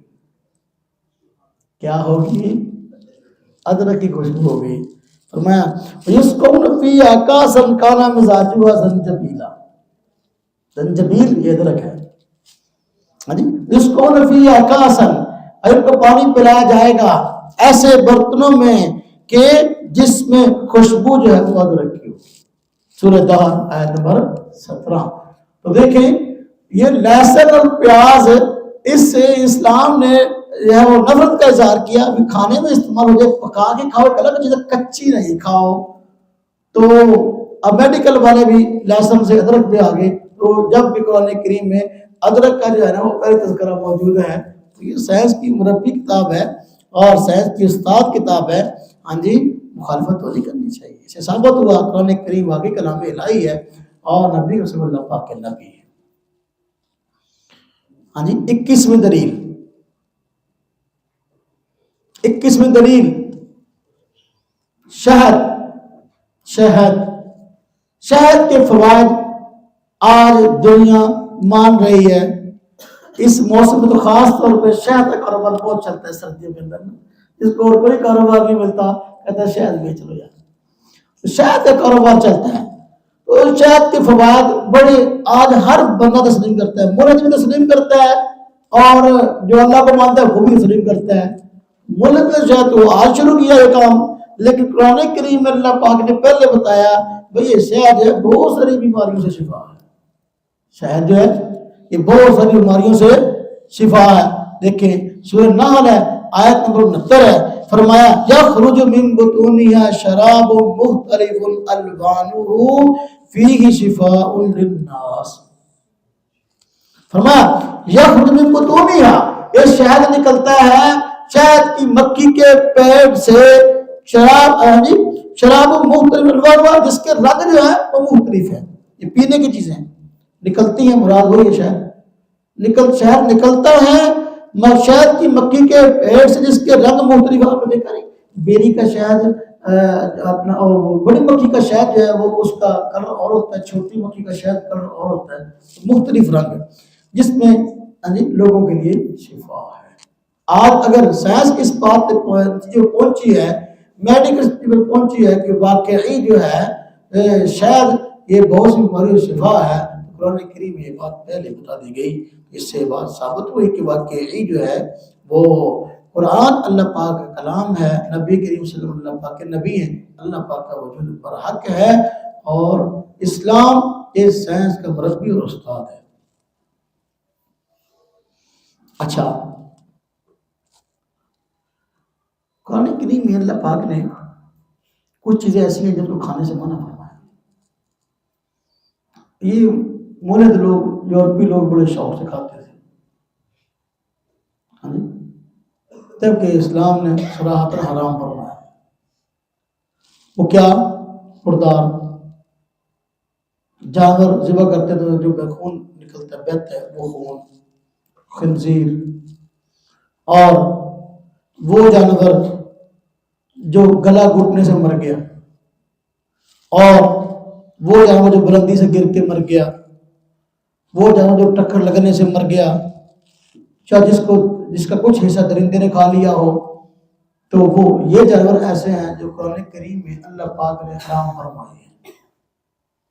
یہ سورہ مائدہ ہے آیت نمبر 3 ہے، فرمایا حرمت علیکم المیتۃ والدم ولحم الخنزیر وما اہل لغیر اللہ بہ والمنخنقۃ والموقوذۃ والمتردیۃ والنطیحۃ وما اکل السبع، اور فرمایا کہ حرام کیے گئے تم پر مردار اور خون، خنزیر کا گوشت، اور وہ جانور جو غیر اللہ کے نام پہ ذبح کیا گیا، اور اس طرح وہ جانور جو گلا گھٹ کے مر گیا، والموقوذہ جو کچلا چلا ہوا ہے، والمتردیہ بلندی سے گرا ہوا ہے، والنطیحہ اور ٹکر سے مرا ہوا، ایک جانور نے دوسرے کو ٹکر ماری مر گیا، ٹکر سے مرا ہوا، اور اپنا درندے کا کھایا ہوا۔ اب یہ جو جانور ہیں ان کو قرآن کریم میں حرام بتایا گیا۔ مغرب کے اندر بے دین لوگوں نے بے دھڑک ان چیزوں کا استعمال کیا، نتیجہ یہ کہ وہاں ایسی موذی بیماریاں پھیلی کہ توبہ توبہ، اب اس کے علاج کے لیے بھاگے پھر رہے ہیں۔ تو تحقیق کے بعد بات سامنے آئی کہ بھئی یہ جانور جن کو کھاتے ہو یہ انسانی صحت کے لیے انتہائی مضر ہے، ان کو نہ کھاؤ۔ اب وہاں یورپ کے اندر لوگ ان جانوروں کو آہستہ آہستہ کھانے سے باز آ رہے ہیں۔ تو جو بات قرآن کریم میں صدیوں پہلے کہی گئی اس پر عمل درآمد آج یورپ میں ہوتا نظر آ رہا ہے۔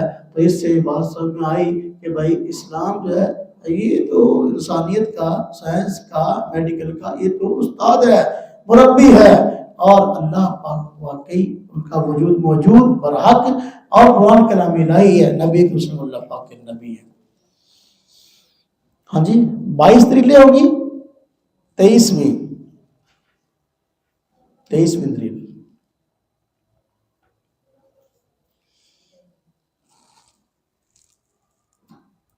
شق کمر کی اطلاع قرآن کریم میں دی گئی، اور نبی کریم صلی اللہ علیہ وسلم کے معجزات میں سے ایک معجزہ شق کمر ہے۔ کل میں نے اس کا تذکرہ کیا تھا، جب آپ کو بعض کفار نے کہا کہ یہ چاند ہے، اس کے 2 ٹکڑے کر کے دکھا دیں تو ہم آپ کو مان لیں گے اپنے نبی ہیں۔ نبی علیہ وسلم نے ہاتھ سے اشارہ کیا تو چاند کا آدھا ٹکڑا ادھر ہو گیا۔ اب یہ چیز جو ہے، یہ چیز اللہ پاک نے قرآن کریم میں اس کا تذکرہ فرمایا۔ قیامت قریب آ گئی، اقتربت الساعۃ وانشق القمر، قیامت قریب آ گئی اور چاند پھٹ گیا۔ اب یہ اس کی اطلاع دی سورہ قمر میں پہلی آیت ہے۔ ہاں جی، سائنسدان وقت گزرنے کے ساتھ ساتھ اس تحقیق پر پہنچے کہ ایک وقت ایسا آیا تھا یہ چاند پھٹ گیا۔ تو چاند جو ہے، تو اس سے حضور صلی اللہ علیہ وسلم کا معجزہ بھی ثابت ہوا، نبی کریم صلی اللہ علیہ وسلم کا نبی ہونا ثابت ہوا، اور ثابت ہوا قرآن وحی الہی ہے اور رب تعالیٰ کا وجود برحق ہے۔ نمبر 24، آسمان کے طبقے کتنے ہیں؟ کل 7۔ قرآن کریم میں اللہ پاک نے اس کو ذکر فرمایا۔ ہاں جی، تو فرمایا سورہ مومنون آیت نمبر 17، پیچھے بھی آیت ہم نے پڑھی ہے، وَلَقَدْ خَلَقْنَا فَوْقَكُمْ سَبْعَ طَرَائِقَ وَمَا كُنَّا عَنِ الْخَلْقِ غَافِلِينَ۔ فرمایا کہ بے شک ہم نے پیدا کیے تمہارے اوپر 7 طبقے، 7 گزرگاہیں، اور ہم اپنی تخلیق سے غافل نہیں۔ یعنی پیدا کرنے کے بعد اللہ فرماتے ہیں میں ہم سے غافل نہیں، اب جو کچھ ہو رہا ہے میری مرضی سے ہو رہا ہے۔ یہ 7 طبقات پیدا کیے۔ ہاں جی، صدیوں بعد سائنس اس تحقیق پر پہنچی ہے کہ واقعی ایسا ہوا کہ آسمان سے اوپر یہ 7 گزرگاہیں ہیں اور کہکشائیں ہیں اور فلاں چیز ہے۔ اس نتیجے پر سائنس صدیوں بعد پہنچی ہے جب قرآن کریم میں اللہ پاک نے اس بات کا تذکرہ پہلے فرما دیا۔ نمبر 25، دیکھیں مستقبل کی ایجادات کے متعلق قرآن کریم میں وضاحت موجود ہے کہ بہت ساری مستقبل کے اندر تمہارے استعمال کی سواریاں اللہ پاک پیدا فرمائے گا۔ اب تو یہ سواریاں ہیں، فرمایا اب سواریاں ہیں گدھا، گھوڑا، خچر، یہ سواریاں ہیں، زینت کا سامان ہے، لیکن مستقبل میں اللہ پاک وہ چیزیں پیدا کرے گا جن کو تم بھی جانتے نہیں ہو۔ ہوائی جہاز سواری کے لیے، ریل گاڑی سواری کے لیے، اور آج جدید گاڑیاں جس شکل کے اندر بھی ہوں، الیکٹرک ہو یا کوئی بھی ہو، ہاں جی، سواریاں، یہ ساری کی ساری مستقبل کی اللہ پاک نے ان کے متعلق قرآن کریم میں خبر دی ہے۔ فرمایا والخیل والبغال والحمیر لترکبوها وزینہ ویخلق ما لا تعلمون۔ فرمایا کہ اللہ پاک نے یہ والخیل گھوڑا، والبغال خچر، والحمیر گدھا، لترکبوها وزینہ، یہ سب پیدا کیے اگر تم سواری کرو، اور یہ زینت کا سامان ہے۔ یخلق ما لا تعلمون، اور مستقبل میں یخلق مضارع ہے، مستقبل پہ دلالت کرتا ہے، اللہ پاک پیدا کرے گا مستقبل میں وہ چیزیں جن کو تم نہیں جانتے۔ اب مستقبل میں اور کیا کیا چیز ایجاد ہونے والے، کچھ چاند گاڑی ہے وہ ہوئی، اور آگے کون کون سی گاڑیاں ایجاد ہوگی، تو یہ اللہ پاک نے بنیاد فراہم کر دی، وہ ساری ہوگی بھائی۔ تو لہٰذا یہ مسلمانوں کے لیے حیرانی کا باعث نہیں ہے کہ یہ چیز آگے، یہ آگے کسی اور کے لیے ہوگی، اس لیے کہ اسلام میں تو پہلے اس بات کی اطلاع دے دی گئی۔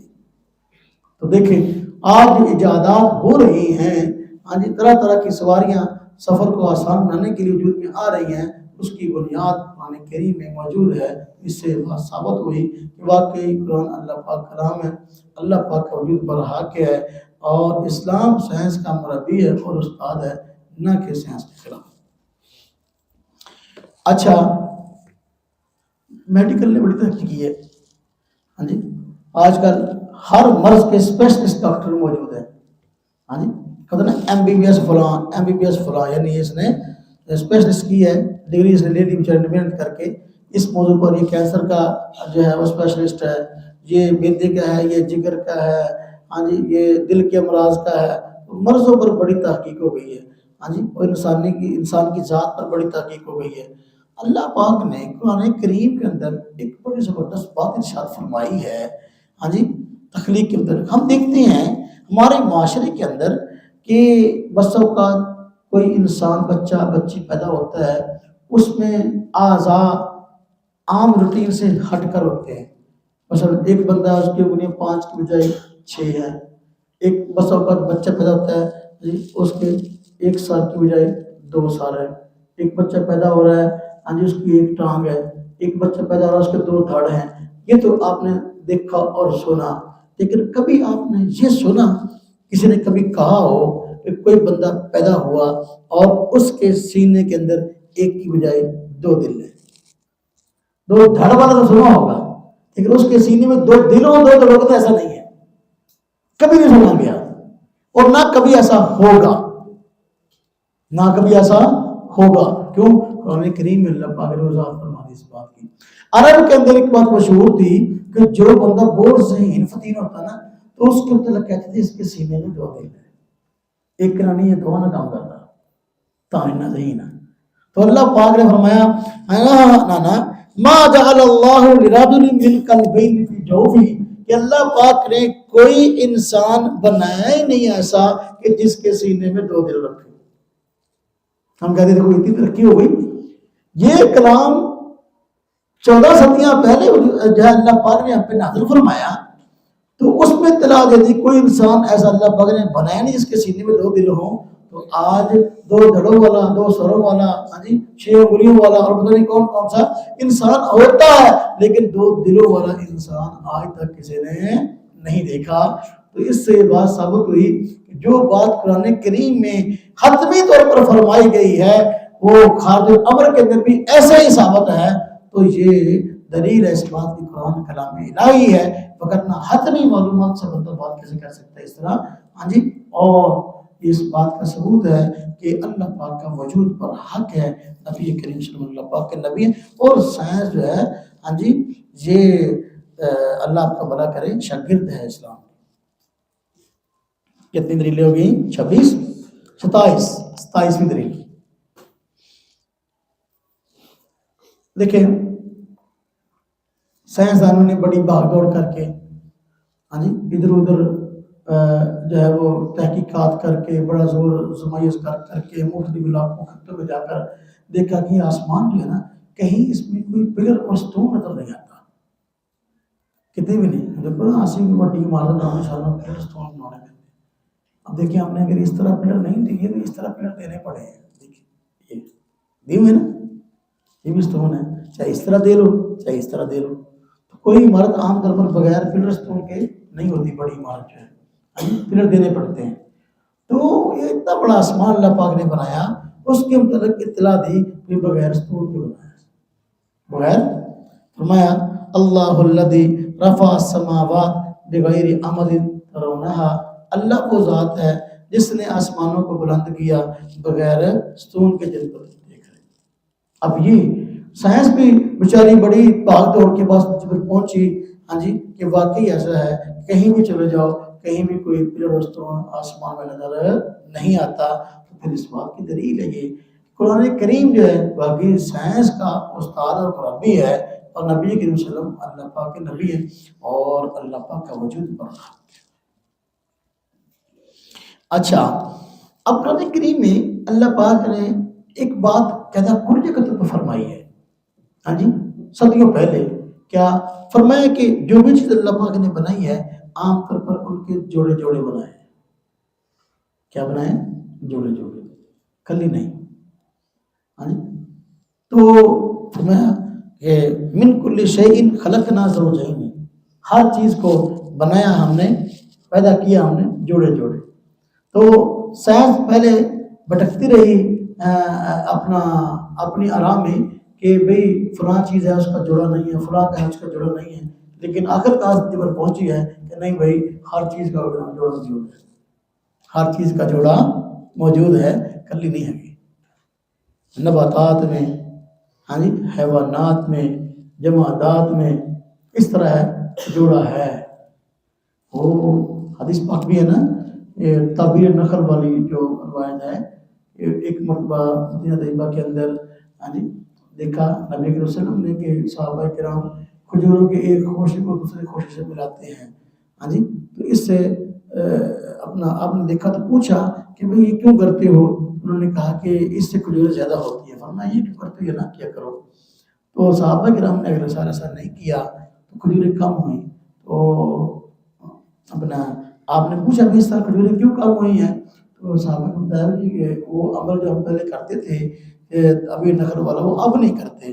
آپ نے منع فرمایا تھا. فرمایا تم اپنے دنیا کے معاملے میں بہتر جانتے ہو، لہذا کر لیا کرو. پھر کیا تو پھر کھجوریں زیادہ ہوئی. تو وہی ہے من کل شیء خلقنا زوجین، ہم نے ہر چیز کے جوڑے جوڑے بنائے ہیں. سائنس بیچاری آج جو پہنچی ہے بھٹک بھٹک کے، قرآن پاک میں اللہ پاک نے پہلے بتا دیا. اچھا آج دیکھیں دلیل نمبر 29. ہم دیکھتے ہیں کہ ہر انسان دوسرے انسان سے شکل و صورت میں مختلف ہے. اور جو ہم کہتے ہیں فنگر پرنٹ بھی ایک کے دوسرے نہیں ملتے. شکل اور ظاہر ملتی بھی ہوئی نا تو فنگر پرنٹ نہیں ملتی. اسے کر کے ہم فیصلہ شکل آتے نہیں ہے بلکہ کہتے ہیں فنگر پرنٹ دیا بھائی یہ لاکھ چیک کرو. اس کا دو بھرا ہوں آپس میں بڑے شکل ملتی ہوں کم خراب ہوتا ہے. پٹھا کو کم بھی اور کرتا فاسٹ سے جانا ہے. کوئی لطیفہ بنا ہوا نا، کہتے کہ دو ہم شکل تھے تو ان میں ایک بہت شرارتی تھا اور ایک بہت شریف تھا. جو شرارتی تھا وہ ہر طرح کا الٹا کام کرتا تھا. چوری کر کے آیا، چوری اس نے کی، پولیس پکڑ کے اس کو لے جاتی. کسی کے ساتھ چھیڑخانی اس نے کی، کتے اس کو پڑ جاتے. لطیفہ بنا ہوا ہے. تو کہتے کہ وہ آج جو ہے اپنا اللہ آپ کو بنا کرے، اس نے کہا کہ یار میرے ساتھ اس طرح ہو رہا ہے. اب صورتحال یہ ہے کہ مر میرا دوسرا بھائی گیا ہے، لوگ کفن دفن میرا کا انتظام کر رہے ہیں.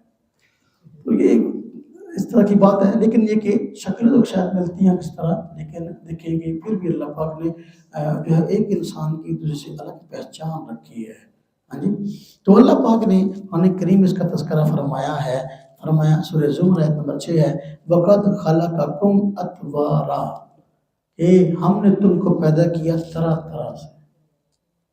یعنی ایک انسان دوسرے سے نہیں ملتا، اس کی الگ پہچان موجود ہے. تو سائنس بیچاری صدیوں پاس نتیجے پر پہنچی ہے، جبکہ قرآن کریم میں اللہ رب العزت نے اس بات کی اطلاع پہلے دے دی تھی. آگے ہم اس موضوع کو پورا کرتے ہیں تاکہ آگے نیا موضوع شروع کر سکیں. دلیل نمبر 30. جی 30ویں دلیل یہ ہے مستقبل کے متعلق مختلف قسم کی چیزیں دریافت ہوں گی، مختلف قسم کی تحقیقات سامنے آئیں گی. اس کے متعلق قرآن کریم کے اندر وضاحت موجود ہے. اللہ پاک فرمایا لِكُلِّ نَبَإٍ مُسْتَقَرٌّ وَسَوْفَ تَعْلَمُونَ. فرمایا ہر خبر کا ایک وقت ہے، ان قریب تم ان کو جان لو گے. سورہ انعام آیت نمبر 27. اب اس میں بتایا گیا کہ مختلف چیزوں کے متعلق اطلاعات ہیں، لیکن ہر چیز پر مطلع ہونے کا ایک وقت ہے. ایک چیز کے متعلق انکشاف کا ایک وقت ہے. جب وقت آئے گا تو اس کو تم جان لو گے. اب کتنی چیزیں ایسی ہیں، کتنے حقائق ایسے ہیں جو ماضی میں معلوم نہیں تھے لیکن اب معلوم ہوئے ہیں. کتنے حقائق ایسے ہیں کائنات کے متعلق، انسان کی ذات کے متعلق جو ابھی مخفی ہیں لیکن ایک وقت کے بعد اس پر اطلاع پائی جائے گی. اللہ پاک نے قرآن کریم میں اس کے متعلق اطلاع پہلے دے دی. دلیل نمبر 31 پہاڑ پیدا کیے. جس طرح پہلے میں نے تذکرہ کیا تھا کہ یہ زمین اللہ پاک نے پیدا کی، یہ زمین حج کو لے کھاتی تھی، اس پر زندگی گزارنا رہنا جو ہے وہ مشکل تھا. تو اللہ پاک نے اس کی اس حرکت کو بند کرنے کے لیے کہ حج کو لے کھانا بند کر دے، پہاڑوں کو پیدا کیا. اللہ پاک پہاڑوں کے متعلق فرماتے ہیں حلم نجعل الارض مہادا والجبال اوتادا، کیا ہم نے نہیں بنایا زمین کو بچھونا اور پہاڑوں کو میخیں. اب دیکھیں بچھونا سونے پر بندہ سوتا ہے، زمین پہ ہی بندہ سوندا ہے. اب دیکھو ہمیں پہاڑوں کو ہم نے بنایا میخیں، یعنی زمین میں پہاڑوں کو اس طرح گاڑا جس طرح کی میخ گاڑی جاتی ہے، جو میخ گاڑتا ہے نا مستری، کدی غور کرے ہو وہ چاہیے ٹیڈی جی ہوتی ہے، جاری ہوتی ہے اندر نا، جو تھوڑی مار رہا ہوتا ہے اس وقت اوپر بھی ٹیڈی ہوتی ہے، تھلے بھی ٹیڈی ہوتی ہے۔ اب آج کی سائنس یہ بتاتی ہے کہ یہ جو پہاڑ ہیں یہ زمین کے نیچے جس طرح جا رہے ہیں نا، جو نیچے جاتے جائیں گے، زمین کھودیں گے تو نیچے جائیں گے، پہاڑ نیچے باریک ہوتے جاتے ہیں، حتیٰ کہ ادھر قلعہ قلعہ نہیں سے مجھے ٹھوکی دا، ہاں جی وہ اے ہوتا ہے اتنا زمین اپنا کہہ قابو کر لینا فاصل قلعہ ٹھوکی دا، بالکل کہتے بھی اتنا وہاں ٹھوکے ہوئے پہاڑ جتنا کہ زمین قلعہ ٹھوکیا۔ تو دیکھو آج کی سائنس اس جی پر پہلے جو نہیں پہنچ سکی، قرآن پاک میں اللہ پاک نے صدیوں پہلے بات بتا دی، سائنس بیچاری بڑی بات میں اس جی پر پہنچی ہے کہ واقعی قلعوں کی طرح جو ہے جس طرح کھونٹا ٹھوکا جاتا ہے اس طرح پہاڑ جو ہے وہ ٹھوکے گئے ہیں۔ اب دلیل نمبر 32، اب لوہے کے متعلق اللہ پاک نے قرآن کریم میں وضاحت فرمائی ہے کہ لوہے کو تم کہاں کہاں استعمال کر سکتی ہو۔ آج دیکھیں 101 چیز ہے جو لوہے سے تیار کی جا رہی ہے اور لوگ اس سے فائدہ حاصل کر رہے ہیں۔ قرآن کریم میں اللہ پاک نے پہلے ہی اس بات میں وضاحت فرمائی کہ ہم نے لوہے کو نازل کیا اور اتارا، یہ لوہا جو ہے لوگوں کے بہت سے فوائد سے کام آتا ہے۔ فرمایا وَأَنزَلْنَا الْحَدِيدَ فِيهِ بَأْسٌ شَدِيدٌ وَمَنَافِعُ لِلنَّاسِ، سورہ حدید ہے آیت نمبر 25 ہے۔